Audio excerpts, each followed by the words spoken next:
तू ही रे माझा मित्र या मालिकेत आपण पाहणार आहोत की राजेशला पैसे न मिळू दिल्याने ईश्वरी खूप खुश होते. ती अर्णवसमोर आनंदाने नाचू लागते. पुढील भागात आपण पाहणार आहोत की वल्लरी लावण्याला भेटून घरी येते. तेव्हा अंजली तिला सांगते, जुनं सामान होतं न वापरातलं स्टोरूममध्ये, ते आपण सर्व देऊन टाकलं. ते ऐकून वल्लरी जोरात ओरडत उठते आणि धावतच स्टोरूममध्ये जाते. तिच्या मागे सर्वच जण जातात. ती ईश्वरीवर ओरडत बोलते, माझं इथे खूप महत्त्वाचं सामान होतं.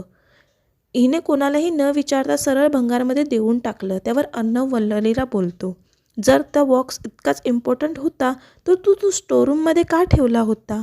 मामाही विचारतात, असं काय होतं त्यात?